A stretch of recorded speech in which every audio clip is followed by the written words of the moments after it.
Surrender, stalemate, or slow strangulation? Well, Volodymyr Zelensky faces the brutal question: is capitulation the only path left on the table? As Donald Trump leans in with the deal shaped in Washington and Vladimir Putin bides his time on the battlefield, the end of the 4-year war is near, and it's not the way that Ukraine wanted it to be.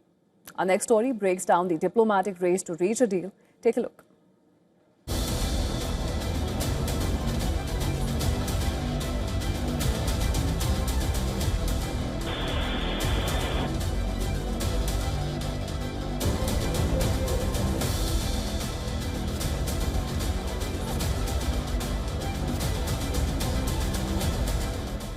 The war machine grinds on. It chews up territory and hope. Russia has sharpened its offensive, smashing through Ukrainian lines and forcing Kyiv's hand.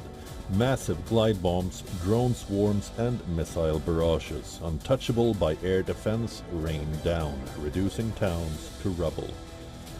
Moscow is tasting victory, gaining dozens of square miles in recent days, and Vladimir Putin is content to wait for the White House to deliver peace.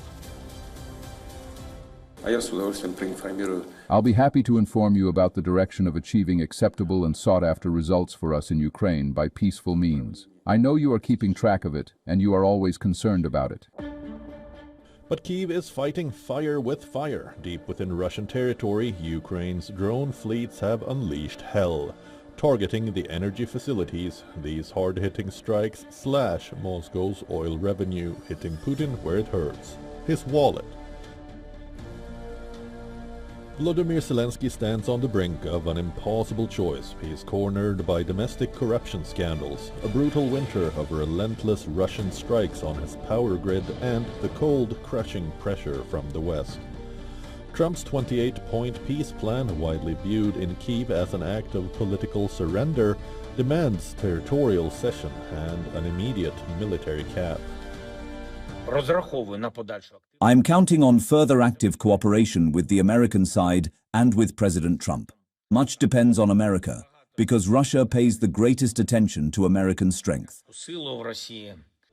The message from Washington is brutal. Agree or lose vital U.S. military support, intelligence and billions of dollars in aid.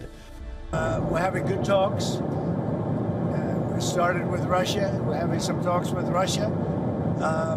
Ukraine is doing well. I think they're pretty happy about it. They'd like to see it end. And we won't know for a little while, but we're making progress. What are the big secrets? We settled 8 wars, and I thought this would be one of the easier ones because of my relationship with President Putin. But this is probably one of the more difficult ones. There's a lot of hatred. But with mounting losses and Western pressure, European allies warn against carving up Ukraine. Zelensky is cornered. Each passing hour chips away at Kyiv's leverage. Victory once seemed possible. Hope was Ukraine's armor. But as the shells fall and the diplomatic noose tightens, the question looms: can Zelensky still hold the line? Or will he yield for peace or for survival? Bureau Report. WION World is One.